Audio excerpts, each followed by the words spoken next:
Hello again, football fans, and welcome to another episode of Miners Live. I am your host, head coach, and general manager of the Sacramento Miners. And we are about an hour and a half away from the RFL podcast. But before we get to that point, I figured I'd hop on and go over some happenings, if you will. What you saw this past weekend, you'll get the breakdown from all of those games on the RFL podcast. The power rankings, top 10, you will get that on the RFL podcast. The upcoming schedule for week 15, you will get that on the RFL podcast. I'm not going to go over that with you on Miners Live. That's not what Miners Live is about. Miners Live is here to go over the other stuff, the stuff that isn't slapping you right in the face every single Saturday afternoon, every single Sunday night, every single Monday night. All of those other little things that you might not see. And so I give you guys the opportunity to reach out to me throughout the week if you have something that you want to talk about or that you want to hear me talk about. I am an open door. My office is always open. Come on in. Let me know what you have on your mind. There's a segment at the end of the show that I like to do called Love It or Shove It. And that's a great opportunity if you guys have a hot take. Or if you just have a take. It doesn't even have to be that hot. It can be like a mediocre at best kind of take, right? It could be like the it could be like the Owen Jack of takes, right? Like just good.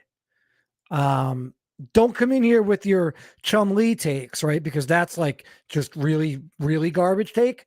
I don't want any of those garbage takes. But come in here with the good ones, send them to me, and I will get them as a part of Love It or Shove It, and we'll see what everyone else has to say. Right? Again, Love It or Shove It is all about a statement that we're going to put to the masses and see what everybody else has to say. Before we get into the weeds too much, quick shout out. I see CPEA. Connor Jameson, congratulations on your first RFL touchdown. Michael Blount's here. Look at him. His team found himself in second place in the division. We'll talk about them. So I'm sure he's going to want to stick around for that. I see everybody's favorite quarterback, Miles McCain, is here. Everybody's favorite side dish. I see you, Fry. And there's QPOC. So big matchup this weekend. For those of you that don't know, you will find out on the RFL podcast. I'll tell you right now, the Sacramento Miners are facing the Portland River Hogs this weekend. So that is a huge matchup. The Portland River Hogs are 10-3. And right now, after our win against the Armadillos, we're sitting at 9-4. So big time matchup between Coach Q and myself this weekend. So you'll definitely want to tune into that. I believe that is a 4:00 kickoff on Saturday. What's up, Blount? I see you. All right. So real quick, what we're going to run through today on Miners Live. So here's the quick agenda. Again, we'll start off with where Dunner was right, where Dunner was wrong. Give you guys a chance to pull receipts if you want. Again, pull those receipts. Let me know if there's something that I said or there's something that, I put in writing and you want to call me out on it. That's the opportunity. Where Dunner was right, where Dunner was wrong. Also, some big breaking news out of Sacramento, or should I say Snagramento. Jason DePape has re-signed with the Miners. I'll have more on that and the details of that signing. And I'll also give you a little bit of my thoughts on what the Relo Bowl might look like, right? Obviously, we still have 4 full weekends of RFL action, so a lot can happen between now and then. But I'll give you an idea of what I think certainly the Relo Bowl could look like, and maybe I'll even go into what I think the conference championship game might look like as well. And then, of course, we'll finish off the show with everybody's new favorite segment, Love It or Shove It. All right. But before we get into all that, where Dunner was right and where Dunner was wrong. Okay. So where Dunner was right, the NRC North is the best conference in the RFL. That's what we call a pregnant pause because I want you guys to let that sink in. It's not the ARC North. That's what you've all said for 4 years. It's not the ARC North. The ARC North has some good teams. The ARC North could very well be the second best division in the RFL.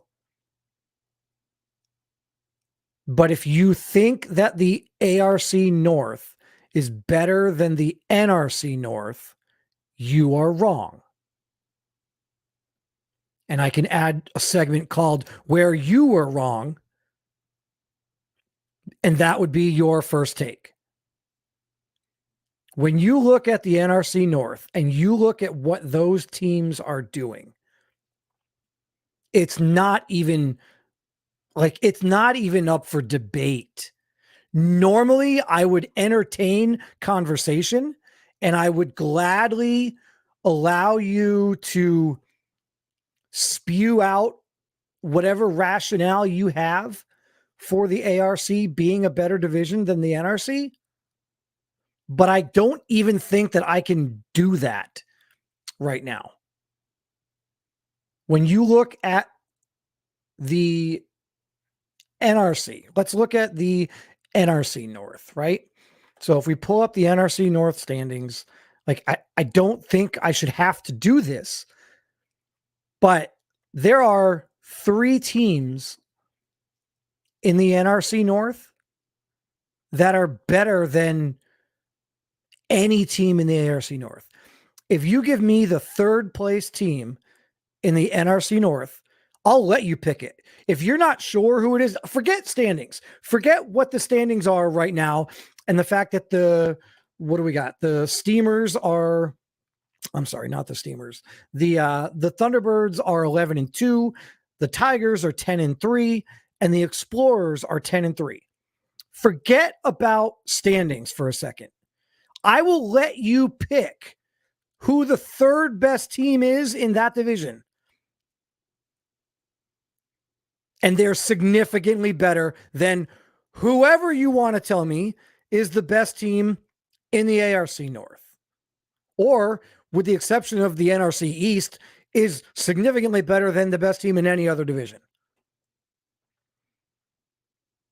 I think right now, I might take the 3rd place team in the NRC North in a head-to-head matchup against any other team. Think about that for a second. The 3rd place team in their division, if you took them out of division or out of conference, I'll pick that team to win. Doesn't matter who they're playing. I don't care, with the exception maybe of the Steamers. That's about it. Because right now, Reed Wagoner is otherworldly. And I shouldn't say right now, he's been doing it for several years now. I think Reed Wagoner might be one of the most underappreciated and underrated quarterbacks. He's not talked about nearly enough. You tell me who the 3rd best team is in the NRC North. Let's see what's everyone got here. Who are your thoughts? Let me see what you guys think. Who is the 3rd best team in the NRC North? I get it. Like, you think that I'm rude. You yourself, Forbes, are flipping a coin as to whether or not your team is going to beat whoever the 3rd place team is.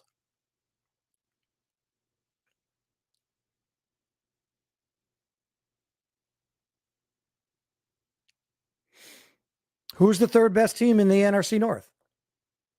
Is it the Tigers, even though they're in the standings, they're in 2nd and they swept the Explorers? That's probably what most people would say, right? The Explorers were undefeated last year. They're still good. They lost a couple games. Yeah, they got swept by the Tigers, but they're still a really good team.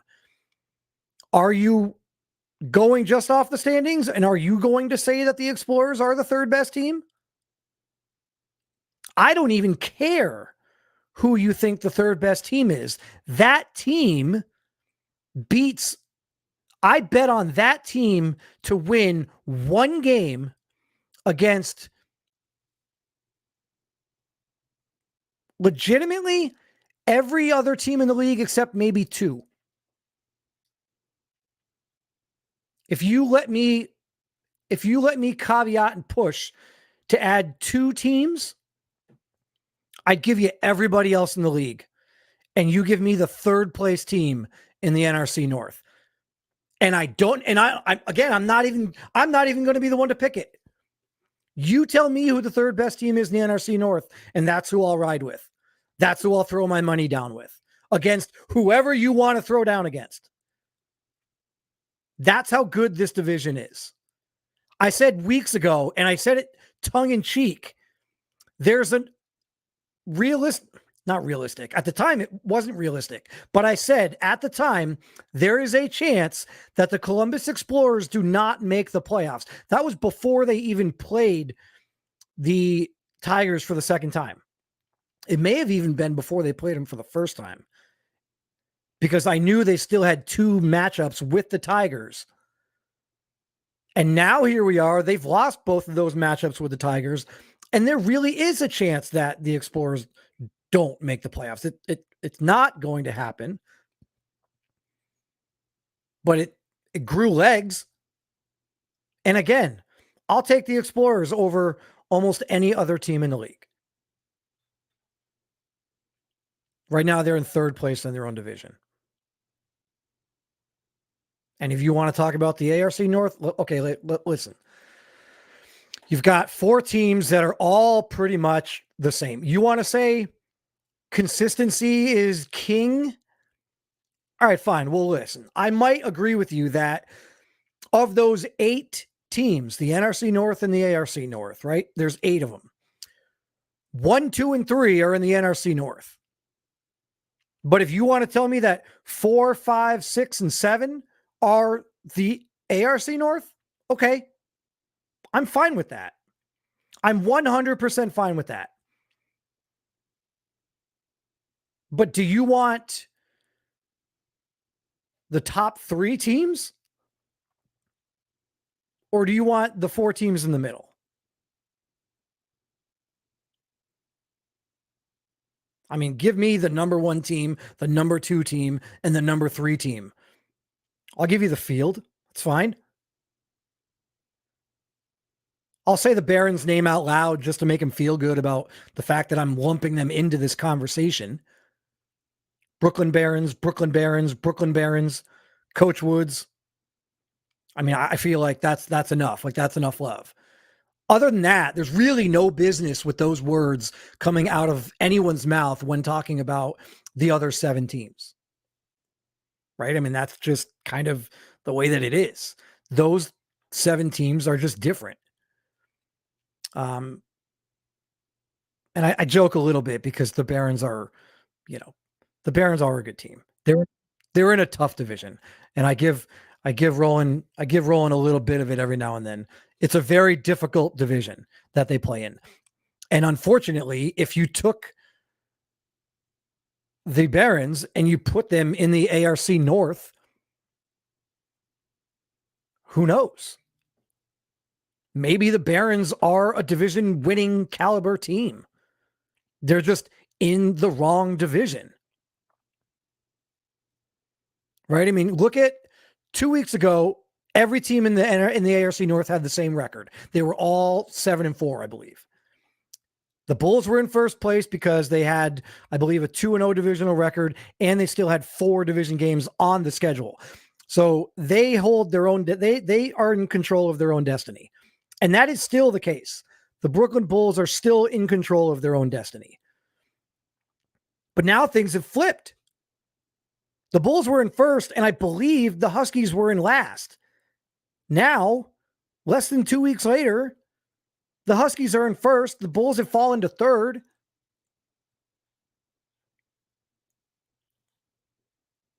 I mean, here's my thoughts on the ARC North on a team by team breakdown, right?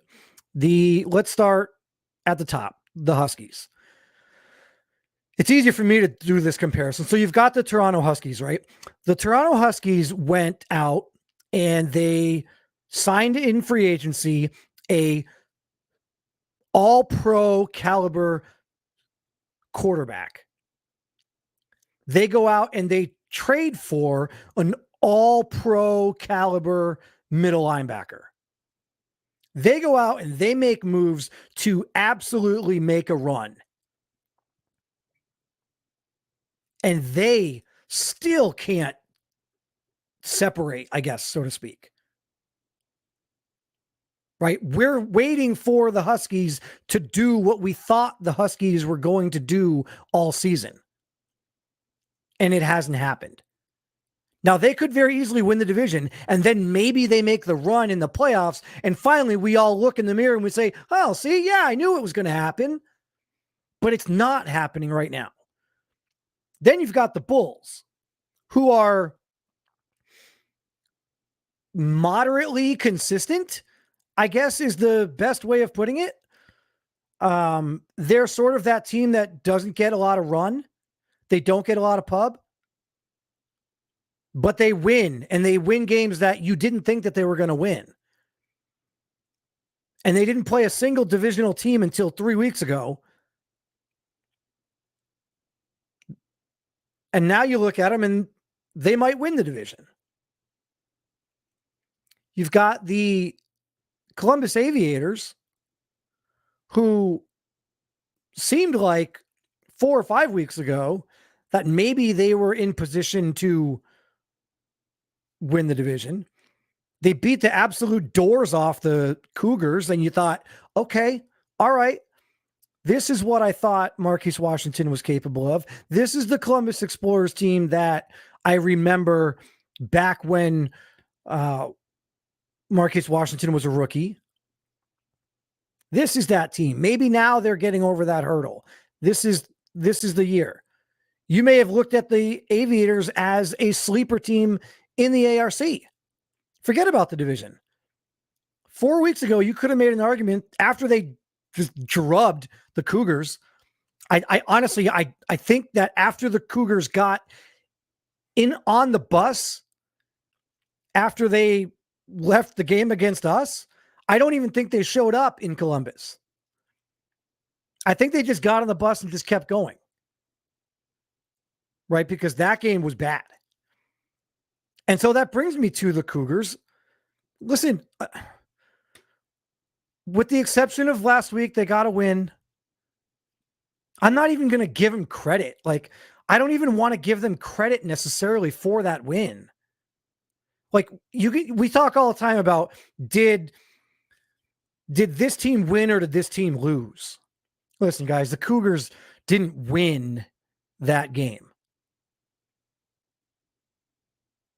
To be perfectly honest, over the last 2 months, the Chicago Cougars couldn't beat a dead horse. Like, that's how poor they've been playing. And at the beginning of the year, they were, by many, thought to be the best team in the division. One of the best teams in the conference.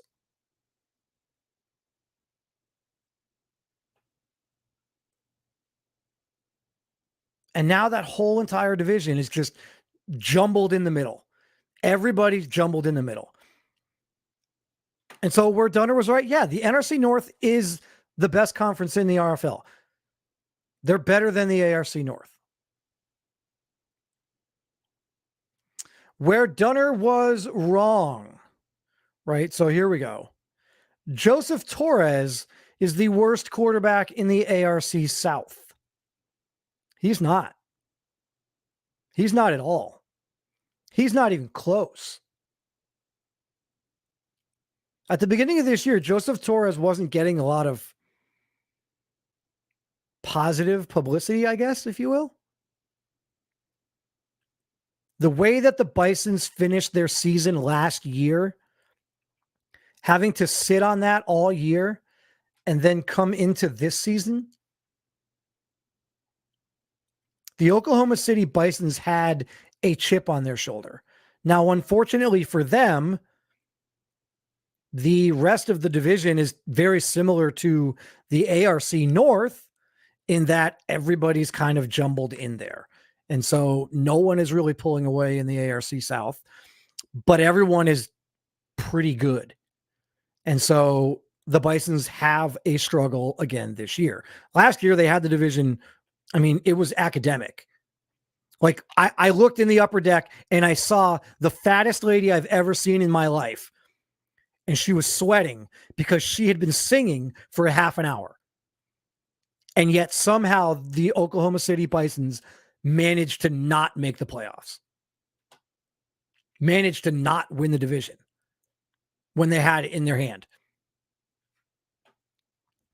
But Joseph Torres doesn't get nearly enough credit. And I might not like what he says in the locker room, and I might not like that he's a passive leader of his team. I would love to see Joseph Torres be more of a leader, right? Like guys have traits in Madden. I promise you, if we were giving out real life traits, Joseph Torres wouldn't have the leadership trait under, what is it, personality? I think it's under. He wouldn't have that. And we can be critical of that at times. But one thing we can't be critical about anymore is his play on the field. Because when you look at Joseph Torres, you could make an argument, forget about him being the worst quarterback in the ARC South. You could make a legit argument that he's the best quarterback in the ARC South. I'm in the ARC South. If there's anyone that should be reluctant to say that, it's me. But you could make the case very easily that Joseph Torres is the best quarterback in the ARC South. You could make a case for him being a top 5 quarterback in the ARC total.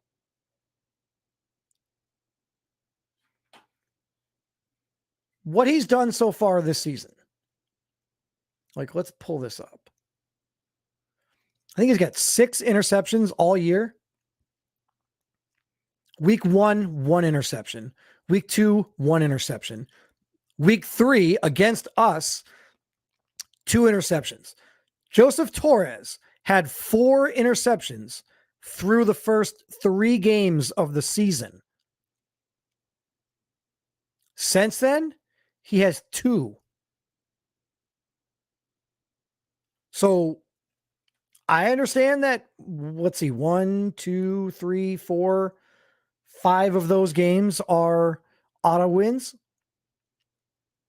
But even if we look at the ones that aren't auto wins, after week 3, Houston Voyagers, no interceptions, no touchdowns, but no interceptions.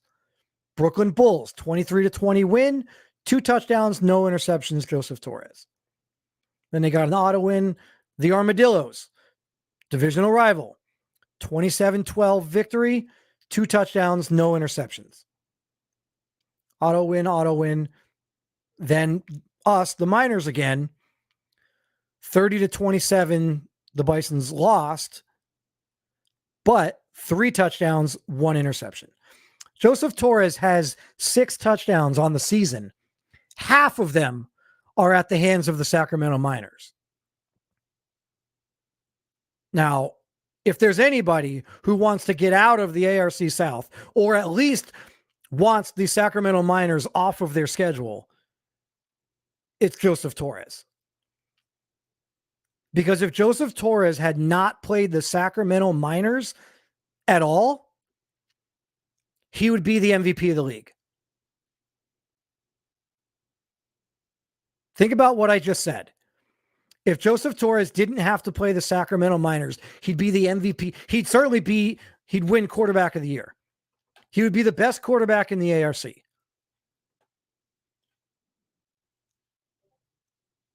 His 6 interceptions on the year, 3 of them are against the Miners.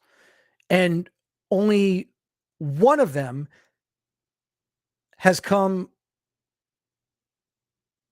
as a matter of fact, since week 3, Joseph Torres has not thrown an interception against an RFL team not named Sacramento. As a matter of fact, since week 2, Joseph Torres in week 1 threw an interception. In week 2, he threw an interception. Since then, he's only thrown 3 RFL interceptions, and they are all to the Sacramento Miners. The only other interception he has was an automatic win in week 7. Like, that's insane. Like him or not, like the way that he handles his business, like the way that he interacts with the community, those numbers are sickening.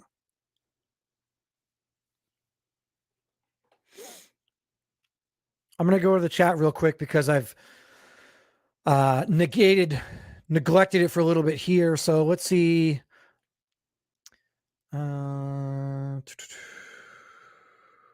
Who said, let's see.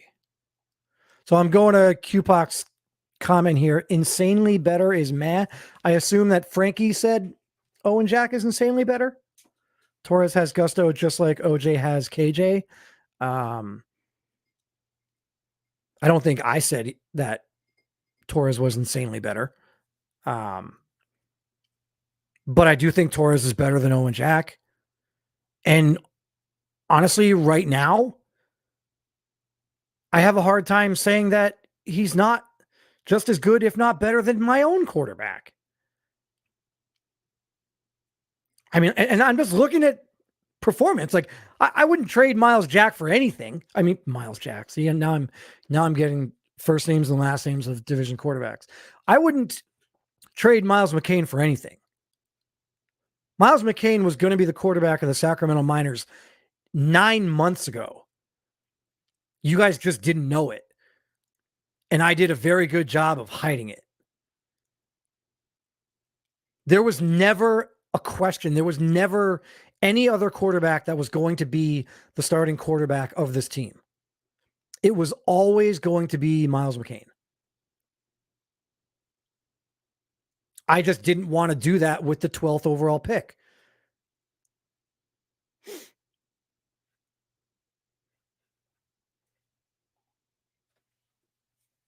Joseph Torres is performing way better than anyone could have possibly imagined.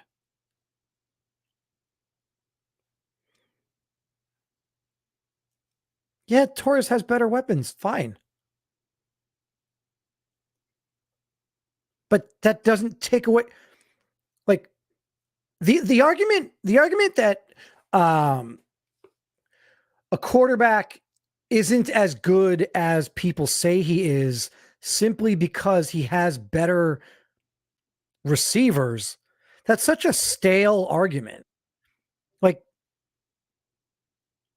you could just as easily make the argument that he makes those receivers better. Like, why can't we say Joseph Torres makes Sam Hamgusto better? Why can't we say that? Joseph Torres didn't go down with injury and miss 4 games this year. Sam Hamgusto did. I understand Sam Hamgusto is a fantastic receiver. But I just think way too often we will knock a quarterback down simply because he has good receivers. And then we will try to bump up a mediocre quarterback by saying he has crappy receivers. What? So?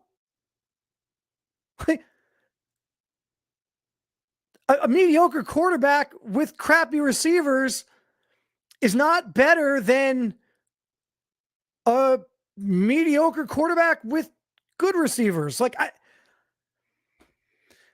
feel like it's such a lazy argument.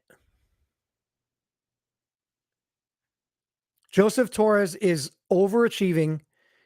He has far exceeded the expectations of probably anyone in the league. He's probably exceeded expectations of anyone that isn't his mother. And I think he deserves a little bit of credit. And again, I've been critical of him.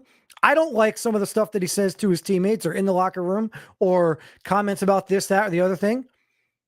I don't like the fact that he would rather throw for 300 yards and 2 touchdowns in a loss than throw for 225 yards, 1 touchdown in a win.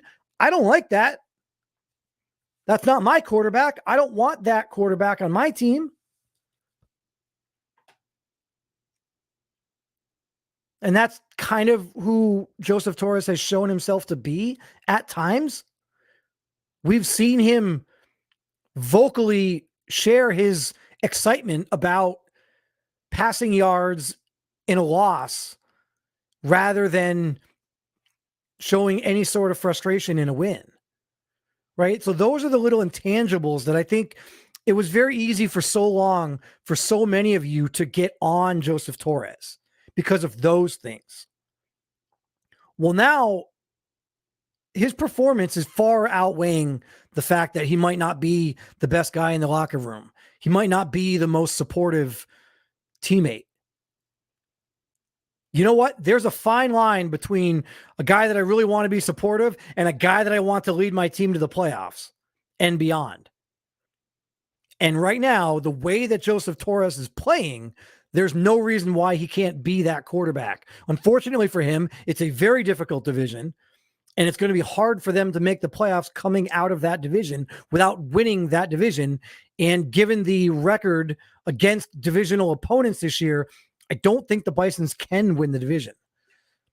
I'd be curious to look at the statistical probability, but I think the Oklahoma City Bisons might be one loss away from mathematically being eliminated. But again, I was wrong, as were probably many of you. Joseph Torres is not the worst quarterback in the ARC South. Where Dunner was right. I said this in week 2 when I did the live post-game press conference after the loss to the Austin Armadillos. I came on and I did the live post-game, and everybody, and this is where, you know what, there's one person in particular that I'm going to throw under the bus right now, and they may even know who they are already. But that person is CP. Chris Paulk was the first person to say, Chumlee is the greatest quarterback in the ARC. Chumlee is the greatest quarterback in the ARC South. The Miners were so stupid, I can't believe they traded Chumlee. Oh my God, Chumlee just made the Miners look like doo-doo. Well, I'll tell you what, CP. Guess what the Miners just made Chumlee look like? Geno Gannon. Twice now. Listen, if you want to be a quarterback in the RFL, you don't want to play against the Sacramento Miners, because either they're going to be half of your interception total on the season, or you're going to get benched at halftime.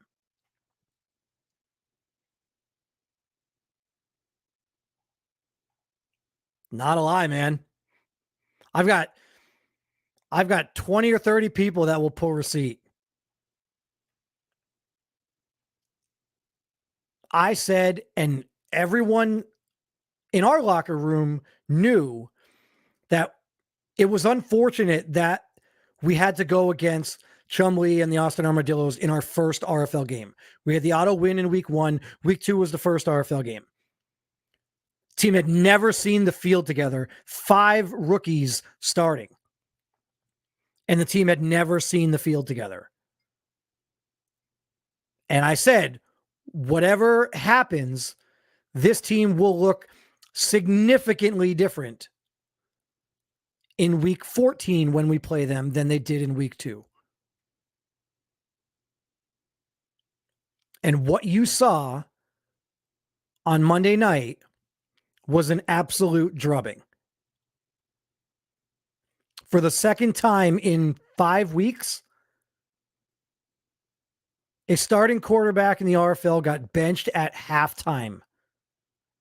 And I'm not talking like mediocre quarterbacks. I'm talking about quarterbacks that have won division titles, quarterbacks that are extremely high overalls, superstar X factors.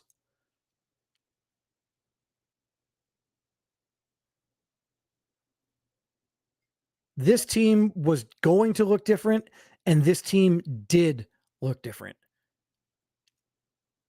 And if you didn't get a chance to watch the game, 41-0, as you can see right there, Derek Oliveros and Antonio Griggs just catching a suntan in the back of the Armadillo's end zone after what I believe was the 6th interception of the game, the 3rd interception from Derek Oliveros, run back for a touchdown to make it a 41-0 Miners victory over the Armadillos. That was insulting, to say the least. Take a quick peek before I get into. I got one more where Dunner was wrong. I got one more for you. But before I do that, just a quick shout out to some of the key contributors in that game. Derek Oliveros, again, I mentioned it. 7 tackles, 3 interceptions, and the tutty. Connor Jameson, I said it a little bit earlier. Congratulations. First touchdown in the RFL. He had 5 catches, 91 yards, and that absolute bag right there that you see on Mike O'Neill. Go on up and get it, kid. And then Jakari Torres, probably one of the most Jerome Bettis-like seasons that you'll ever see from a running back. Jakari Torres is now tied for 3rd in the ARC in touchdowns. He has 10 touchdowns on the season. There's only 2 guys in the ARC that have more than that, and they're at 12. But right now, Jakari Torres has a chance to be the number 1 running back in the ARC in terms of touchdowns, and probably number 30 in terms of, now maybe not 30, in the ARC, probably number 15 or 17 in terms of carries. You can see the line right there. 4 carries, 16 yards, but 2 of them went for pay dirt. Like Jakari Torres, that little thunder and lightning between Damani Manuel and Jakari Torres is formidable. And I did not see that outcome. I didn't see that coming. I've never gone into a game thinking we're going to win this game 41-0. Never. And no other coach has either. And if they tell you they have, they're lying. No coach goes into a game thinking we're going to win 41-0.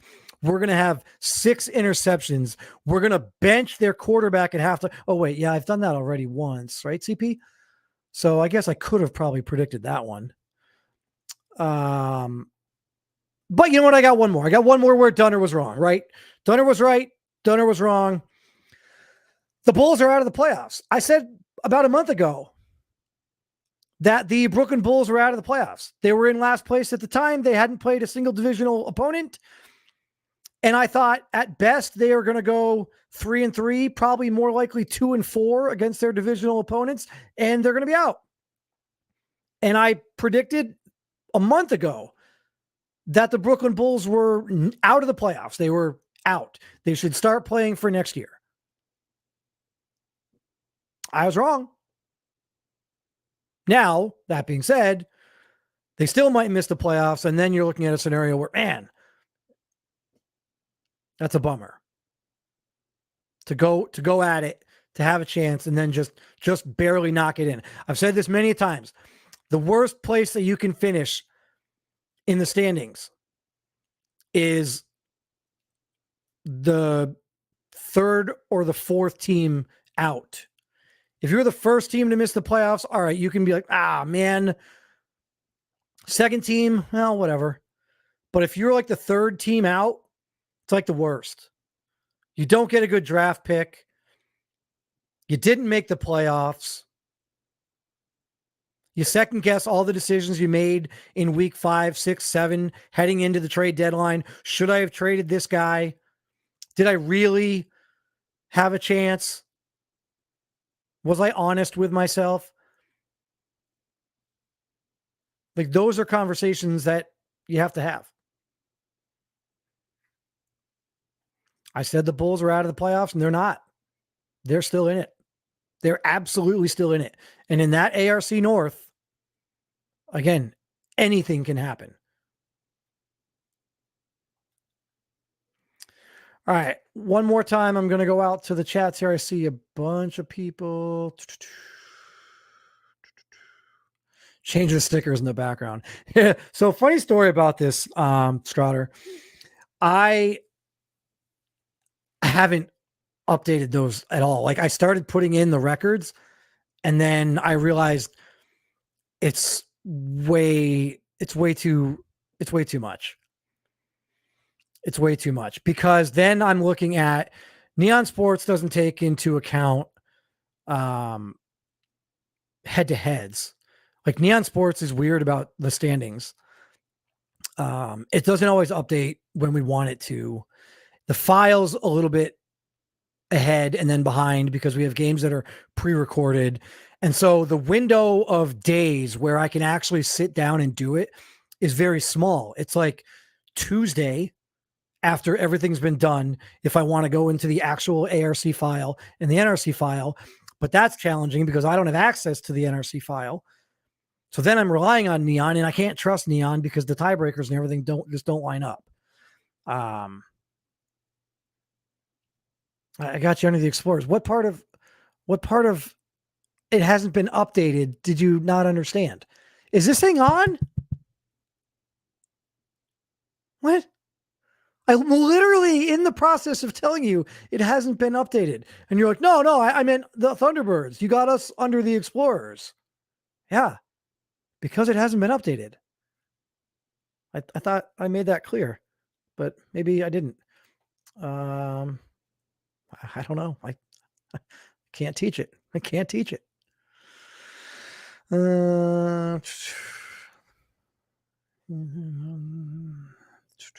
All right, let's see. Anything else in here before we move on?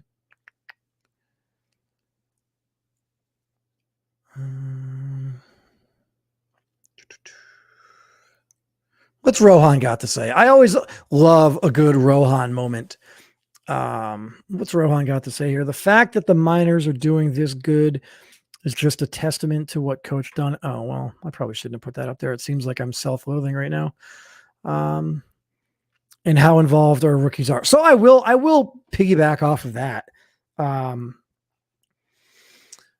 You guys want to think back. For some of you, it might be harder than others because it's a while ago.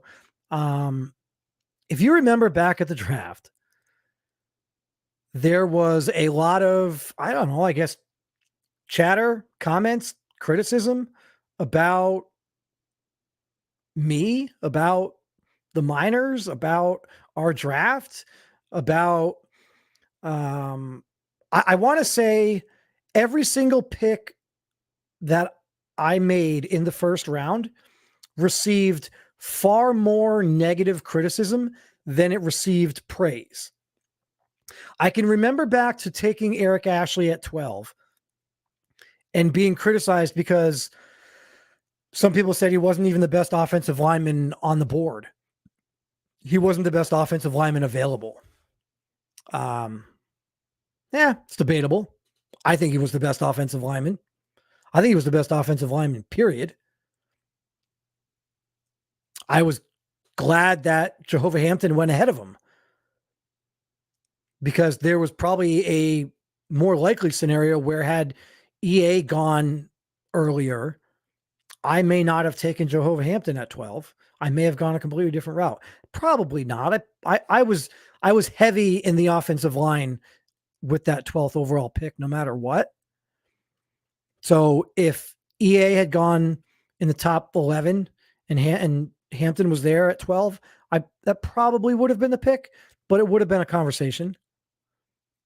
And then I remember at 23, we all know how deep this linebacker core was. The linebacker draft class was insane.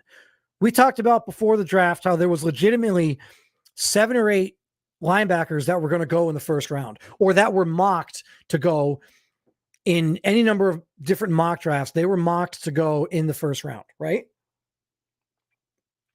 So at pick 23, I take Killian Bain.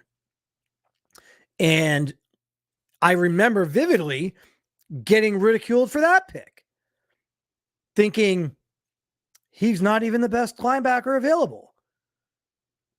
There's other guys out there that are still available. Chico Canetti was still available. I think Giovanni Diggs was still available. There's, a bunch of other linebackers that are still available.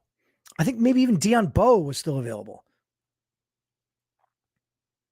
Criticized over the Killian Bain pick. And then at 29, this is the one that was mind-blowing to me. At pick 29, I didn't take a quarterback at 12. I didn't take a quarterback at 23. And then at 29, I take a quarterback and get ripped again. And at this point, it's comical, and I'm laughing now. I was laughing then as well, because what apparently very few people realized was that I just managed to draft 3 of the top 10 players in terms of reload bucks in the league. In a league that is driven by the community and dominated by its users. How in the world do you allow one coach to get 3 players who are all in the top 10 in terms of accumulated reload bucks? And that's what happened. And criticize it all you want. I hated the Miles McCain draft card, 70 overall. I still think it's garbage. And what's funny is that 75 to 80% of the league also agreed that it was garbage, but it is what it is. He's got to prove himself. Okay, fine. He might win Rookie of the Year. Now, granted, okay, fine, I get it. He's the only starting rookie quarterback. Well, at least throughout the whole season. He's not the only starting rookie quarterback now.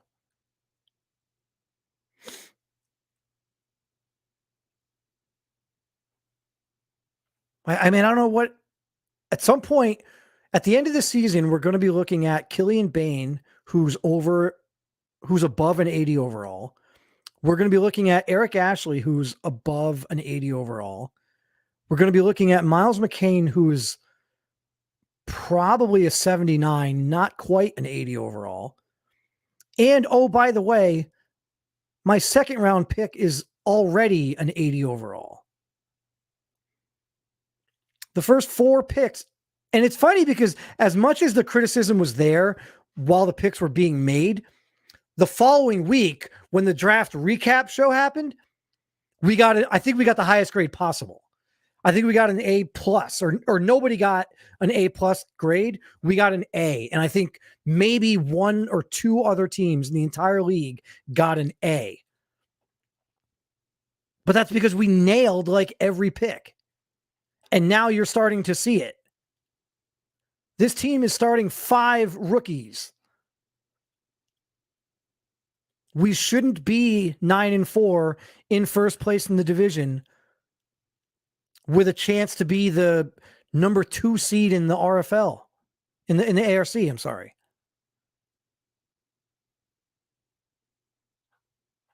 Like, that shouldn't be happening. But it is.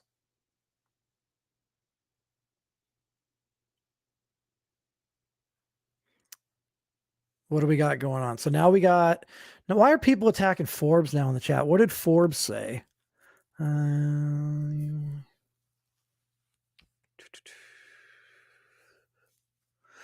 Let's see. I don't know. I don't see anything. What did Forbes say? Garbage. Get out of here, Forbes. No, I will stay. Okay. Well, you have that right. You're allowed to stay. Smitty's just in here rolling on the floor laughing because that's what he does. He shows up and he laughs. I don't know how he keeps his composure together for 2 hours for the late night portion of RFL all night.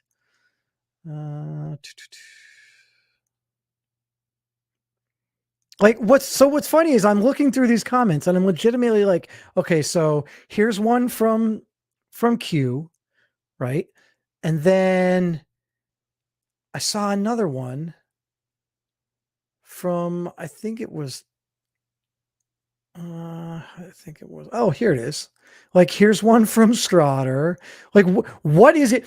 Like, seriously, tell me, what is it that is being said that is that outlandish that you think it's one thing to not agree? But again, I go back to I'm all here for the debate. If you want to have a solid debate and have a conversation, have a take. Don't sit here and say, "Oh, that's ridiculous. That's just whatever."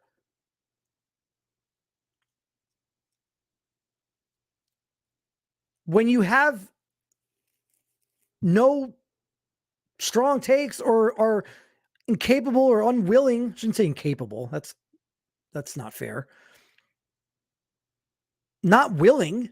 I give you all the opportunity. I've given you guys the opportunity to literally have the take for me. I will take the heat. You give me your hottest take, harshest take, whatever it is, and I will put it on Love It or Shove It, and it will look like it's my own. And I do that. And yet, very few of you actually reach out and say, hey, I've got this. Hey, why don't you, here's a take for Love It or Shove It. I've got some. I mean, Love It or Shove It's going to be great. I've got 5 for Love It or Shove It. And I mean, you guys don't go anywhere. I know we've got the RFL podcast at 8:30. I wasn't planning on going an hour and a half, but we're already 53 minutes in right now. And I could very easily envision going all the way up to 8:20, 8:30. Love It or Shove It's going to be fantastic. And again, debate it. Throw some evidence behind something. This is an accurate statement. I hope nobody thinks that is, I hope no one thinks that the lie detector test determined that to be a lie.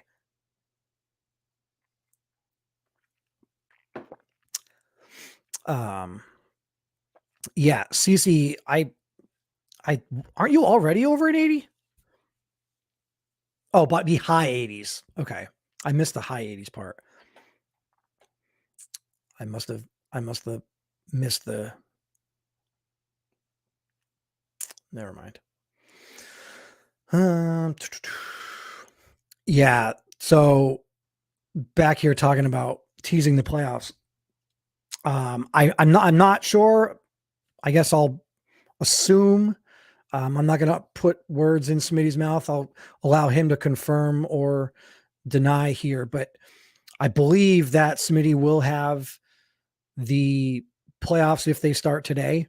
I try not to do that. I could have put a graphic together for that. I think that's kind of good conversation and good debate for the RFL podcast. And it's good for us to, have that at that time. But what I will say is the matchups do look pretty sweet. And again, everything is going to change. I'm also the person who doesn't even like looking at playoff matchups when there's still a month left in the season, because the team that is in third right now might not make the playoffs, and the team that is the 2 seed might not make the playoffs. The team that's on the outside looking in might be the 3 seed. Like, there's a lot that can go on between now and then. But I did get a chance to look real quick, and obviously you can see by the comment there that Coach Back did as well. If the playoffs were to start today, you guys would be in for a treat, at least in the ARC. I think you guys would really appreciate what the ARC playoff picture looks like, and hopefully Smitty will have that for you guys later tonight. I think yes, I will. So hold off on that. Yeah, I'm not going to go into any of that. So Smitty will have the playoff picture, and if the playoffs were to start today, what it looked like. I will just tell you that the ARC side of it is very intriguing. And that's all I will say about that. All right. So before we hit the top of the hour here, I did mention a little bit earlier that breaking news out of Sacramento is the Jason DePape signing. So here is the official release on Jason DePape.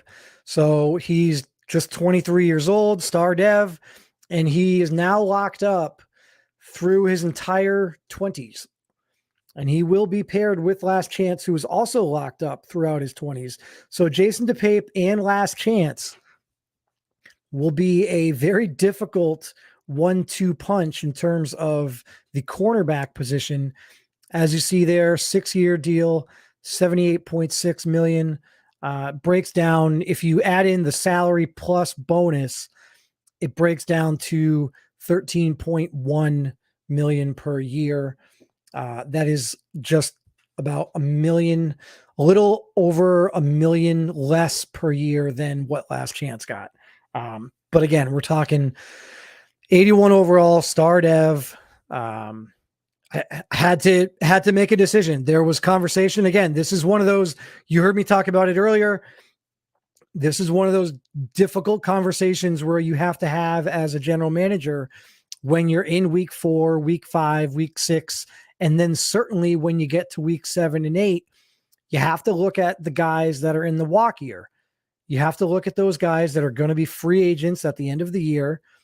And are you going to re-sign them?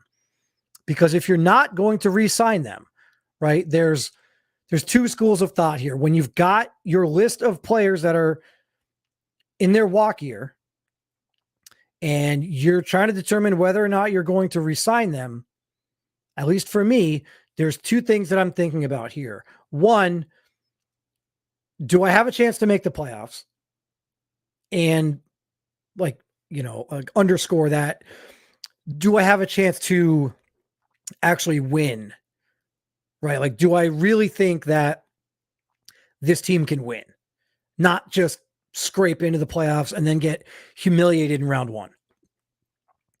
Now, the last 2 years I've won the division, didn't once get humiliated in the round 1, but won the division both times, playoff game at home, first round loss. One of them, ridiculous pass interference call on an interception that would have won the game, less than 20 seconds left. The game was over.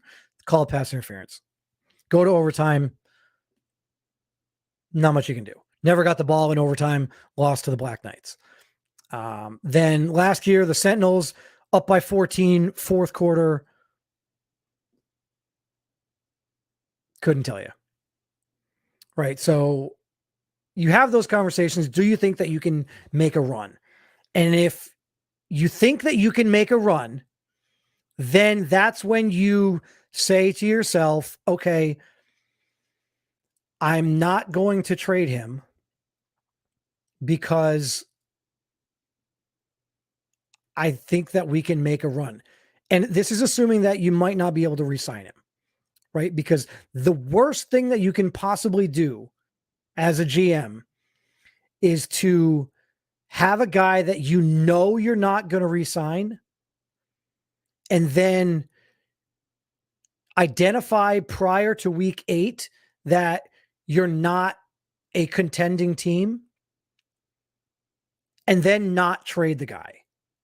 Because at that point, you've essentially gotten nothing for that player. Now, typically that doesn't happen with star players, right? Like I was going to do everything I could to sign Jason DePape, but there was a lot of conversation week 6, week 7, and week 8 about Jason DePape. I had many conversations with many other GMs about the availability of Jason DePape. I floated the name out there. Several GMs reached out. Conversations were had. I had what I wanted in return. I came close. I was very close. At one point, I would say it was greater than 50% that I was going to trade Jason DePape. And then had a change of heart. One thing led to another. Didn't end up trading him. Got through week 8. Didn't make the move. And at that point, you've kind of committed to re-signing the player.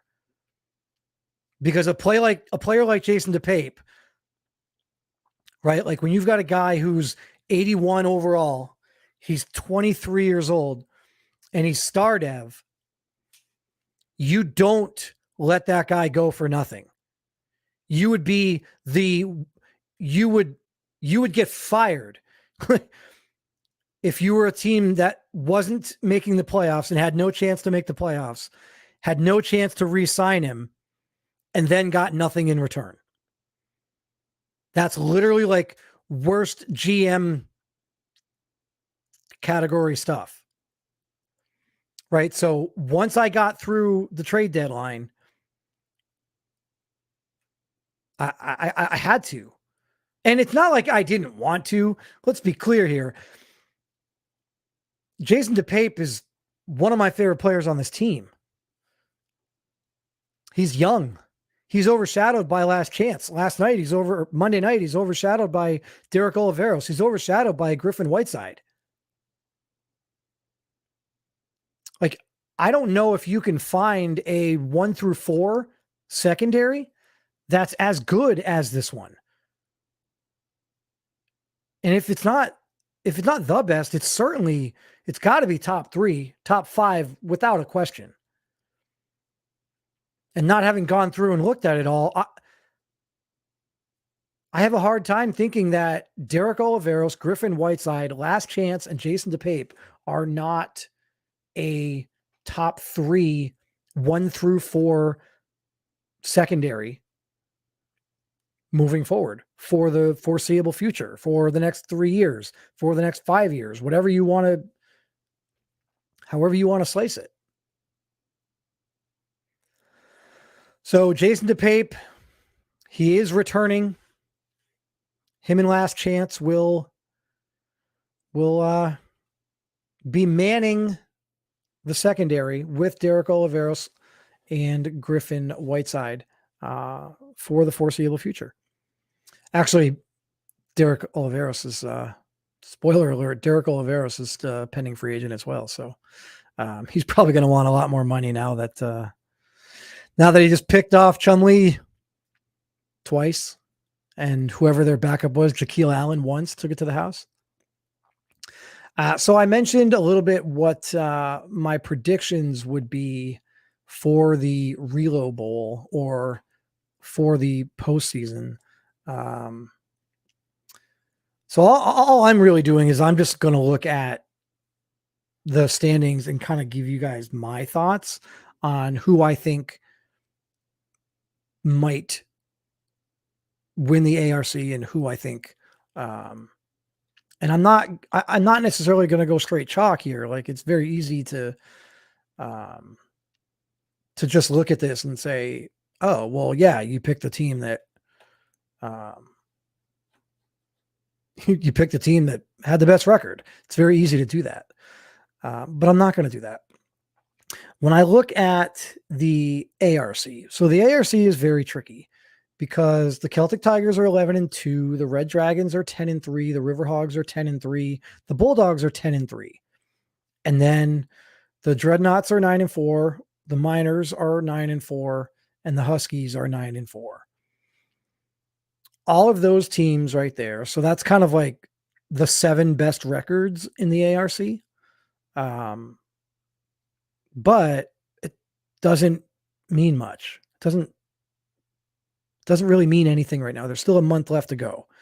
I think the team that I would be most concerned with in the ARC is the Red Dragons.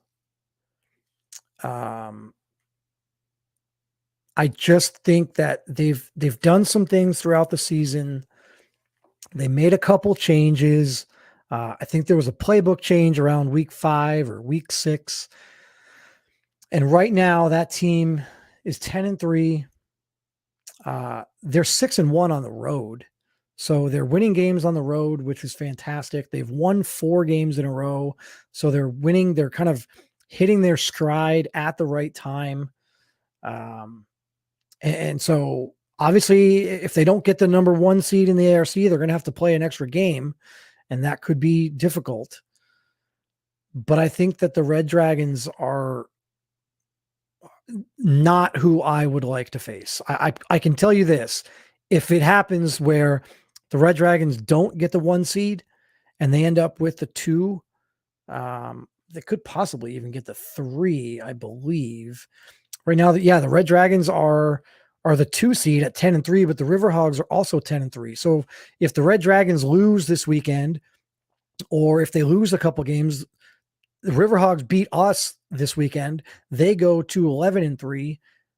They could potentially leapfrog the Red Dragons. And now we're talking about the Red Dragons, who I'm sitting here telling you is probably the team that I'm most or least excited about the possibility of facing in the playoffs. And they could end up with like the 6th seed or something if they don't win that division. Because again, the top 4 division winners are going to get 1 through 4. Like, I don't want to face the Red Dragons. So I would say keep an eye out for the Red Dragons in the ARC. That would be a team that I could very easily see in the Reload Bowl. And then on the NRC side, I'm kind of going chalk here. And I'm going to take the Steamers. And I think that this team has been very good for several years. And I think it was last year they had a down year. They didn't play well. But they've turned that around. Like, they showed that last year was the anomaly, right? Last year was the fluke. And what we're seeing now is more in line with what we should see from them moving forward. So I would say the Steamers. I don't think anyone should be excited about facing the Steamers. And then I talked about the NRC North a little bit earlier. Obviously, there's all 3 of those teams. I don't want to face.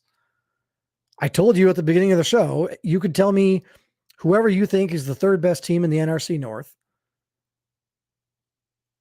and I would pick that 3rd best team that you've chosen for me, the 3rd best team in the division that you pick for me.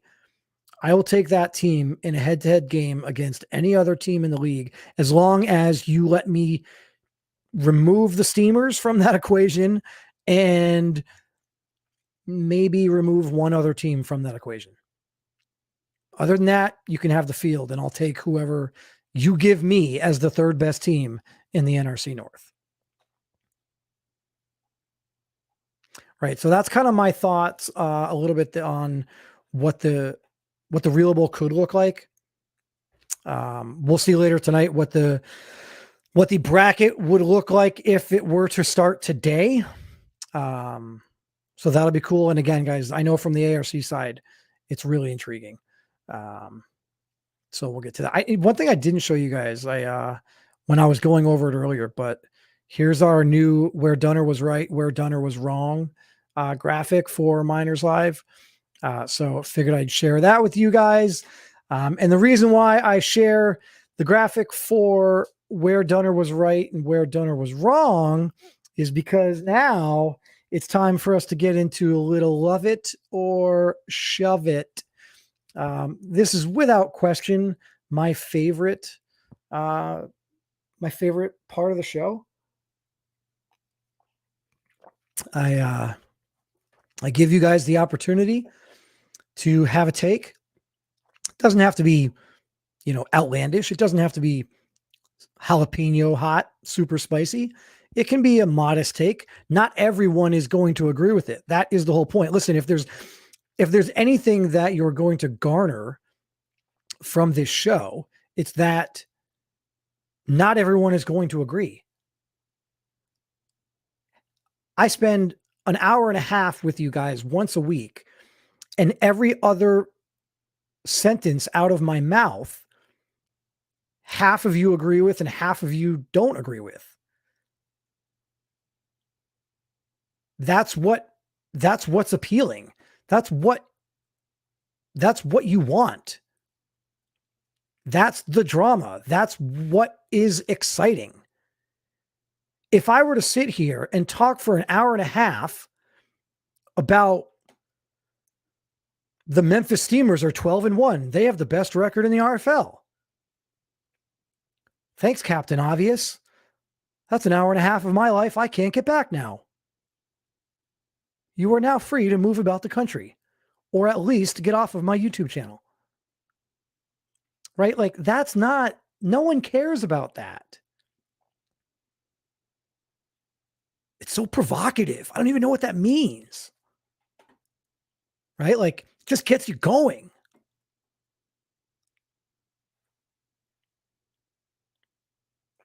If Pecan only knew the things that used to happen and the places that we used to go,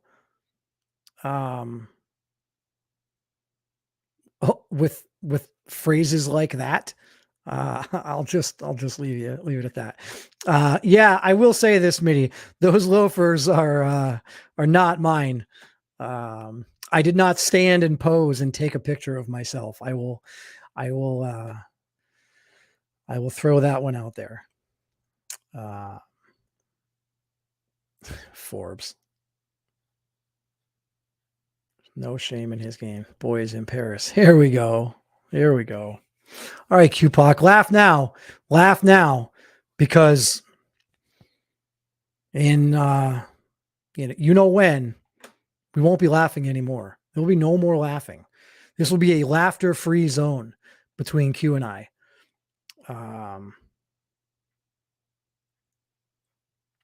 No more laughter. Smitty's happy to know that I don't wear loafers. If you want, I can take a picture of my tennis sneakers. All right, so love it or shove it. Let's get to it. We got about 15 minutes left, and we're probably going to go over because you guys are going to love every minute of this. Love it or shove it. Number one, here we go. Chumlee is the worst quarterback in the ARC. Love it or shove it.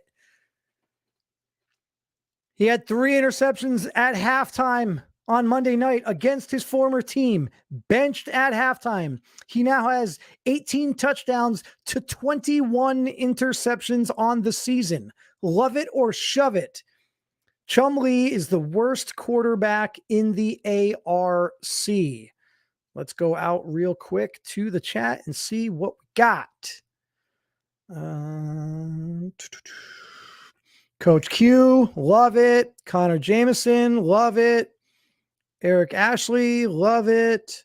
I mean, it's easy for these guys to love it because we just, beat him up in front of his grandmother. Kai Cash, love it. Okay, shove it. Solid take. Why can't more people have solid takes like this one? Shove it. Trey Allen got benched for Javier Santana. He did. He absolutely did. And Trey Mason got benched for Joseph Fontenez. Right?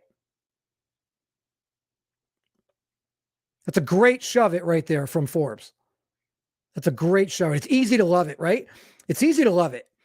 He had 3 interceptions at halftime. He got benched. It's like very close in front of you. You just saw it.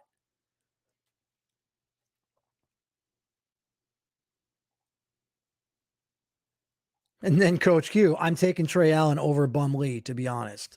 Man, I don't think that I'm doing that. I'm not doing that. I had Chum Lee for 2 years. I was ready, excuse me, I was ready for it to be over. I was tired of watching a really good team play mediocre. I felt like we had a great team that was constantly playing good. Whereas now I feel like we have a good team that is every now and then playing great. And that's exciting. And that's the difference. So I don't know. I don't know if I'm taking Trey Allen over Bum Lee. So love it or shove it. Chum Lee is the worst quarterback in the ARC. I got one vote for shove it. That was Forbes, who said Trey Allen getting benched for Javier Santana. It's nice to see Javier Santana getting some playing time. Anyone else have a shove it? I see CP here. Gotta agree. It's interesting. You thought Chum Lee was fantastic in week 2, and now all of a sudden he's the worst quarterback in the ARC. Anybody pull those receipts yet? Got him. Pecan, I got to agree with Forbes. Okay, so we got 2 for shove it here. I get it. I get it. I can see the argument for shove it. We've had a quarterback already lose his job permanently. We don't know that Chum Lee's lost his job permanently. He lost his job at halftime because the team had no chance of winning the game, not unlike what the Chicago Cougars did with Geno Gannon.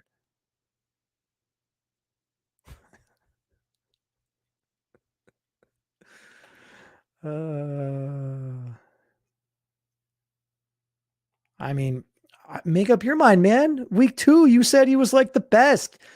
He made the Miners look stupid. Tell me I'm wrong. Week 2, you thought he was like a top 5 quarterback after what he did to the Miners. Little tongue in cheek there, but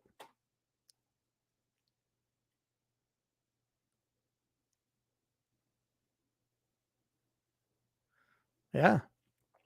I mean, this is the life of Chum Lee.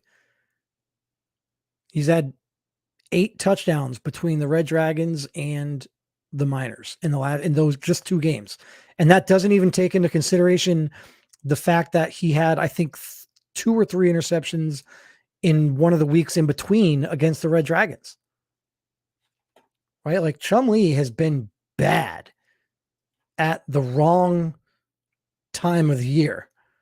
Like he's been bad when you don't want to be bad. And that's part of the reason why he lost his job. Right? I mean, we can look at the game log real quick. 5 interceptions in week 13. I had 1 in week 11 against San Antonio.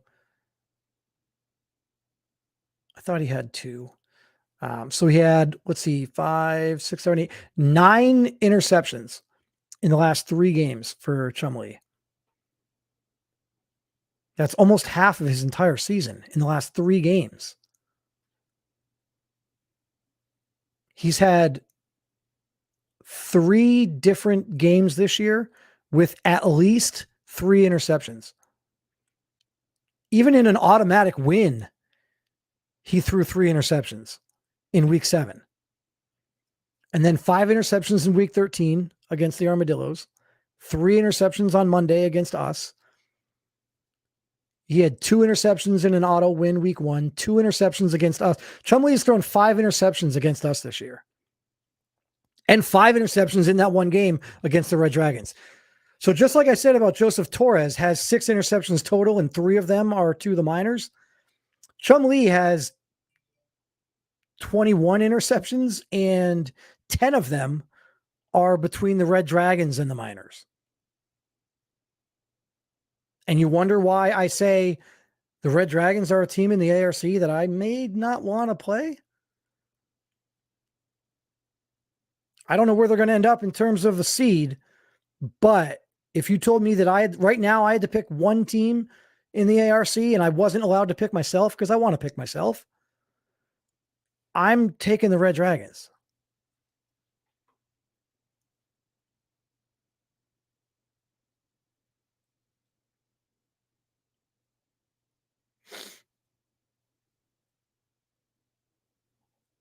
before the games, Lee wasn't looking that bad. Yeah, well, he is now. And if I'm the Austin Armadillos, I mean, I guess this is where I'm going to be thankful and be grateful and give myself a little pat on the back here.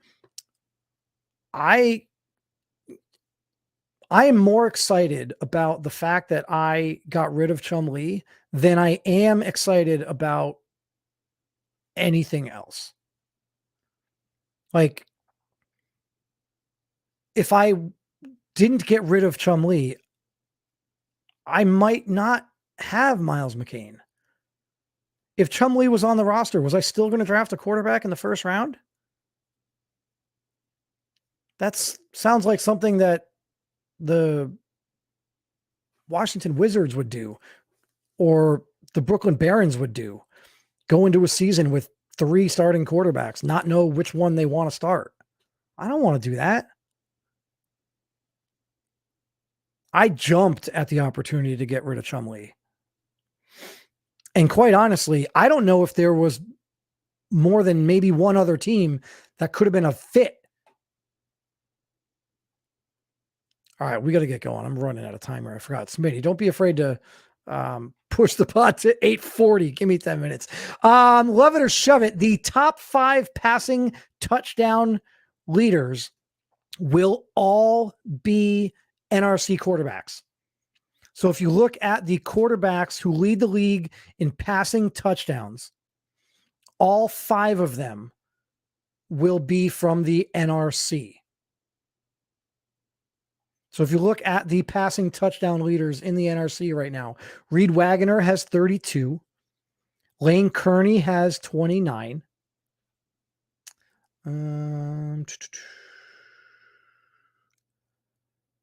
Ben Wakefield. Okay, Reed Wagoner has 32. Ben Wakefield has 31. Lane Kearney has 29. Latavian Worrell has 29. And Tom Wilson has 27. So those are NRC quarterbacks, the top 5 in the NRC right there. Tom Wilson is 5th with 27. Then if you go to the ARC side and you look at the quarterback touchdown leaders in the ARC side, you've got Anthony Savoy at 28, Timmy Merritt at 26, Glenn Hay at 25, Jacob McCall at 25, DeAndre Wilkins Jr. at 25. So only one of those ARC quarterbacks right now, Anthony Savoy, would crack the top 5 in the entire RFL. So, love it or shove it, do you think that one of the ARC quarterbacks will be in the top 5 in terms of total touchdown passes at the end of the season? If you think there will be an ARC quarterback in the top 5, then you're shoving it. Top 5 passing touchdown QBs will be from the NRC only, then you love it. Real quick, let's go out and see what everyone has to say. ARC more run heavy. I don't care if the ARC is more run heavy. No one's asking you for an explanation as to why. CP shove it, EA shove it, Coach Q shove it. Yeah, I think this is a hard one to love, right? It's hard to love this when you're talking about 5. There's already 1, right? So right now, the leader in the clubhouse is already shove it.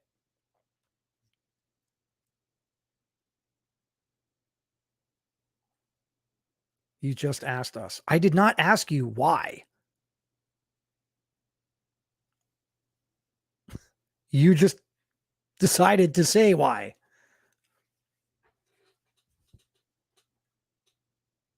Right now, the leader in the clubhouse is shove it because there's already 1 ARC quarterback in Anthony Savoy.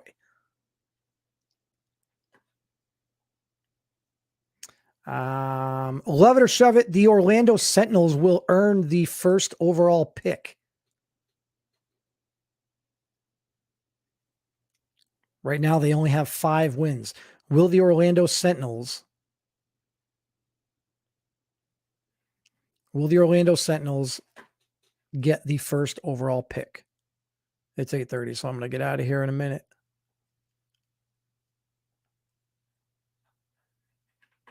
You guys know, is that up? Is it like actually up and on? And then last one, I'll do this one real quick. This is one of my favorites. The Columbus Explorers will not reach the NRC championship game. Love it or shove it. The Columbus Explorers will not reach the NRC championship game. If you think they will reach the NRC championship game, you're going to shove it. If you don't think the Columbus Explorers will reach the NRC championship game, you're going to love it. Coach Q back to the Orlando Sentinels. He's shoving it. The Lancers will get number 1. CC loves it because they suck. I like disagreeing with CC, but I'm not going to do it here. It's, that's not a stupid take right there.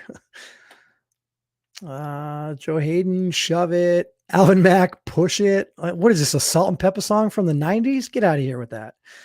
EA, shove it. All right. I had one more that I'm going to wait. I'll save it for next week. But I want to go ahead and get you guys out of here. I know we got the RFL podcast. We're going to see recaps from last week, the schedule for this coming week, the top 10 power rankings, what the playoffs would look like if they started today. So there's certainly going to be a lot to tune in for. So go on over, check that out. Until next time, thank you guys very much. If you didn't hit that like button on your way out, go ahead and do that. If you haven't already subscribed, go ahead and smash that like button, smash that subscribe button, do the whole YouTube thing. But until next time, thanks again. I am your head coach and general manager of the Sacramento Miners, Chris Dunn, saying good night and enjoy the rest of RFL all night. The RFL podcast is coming your way right now. Take care, everybody.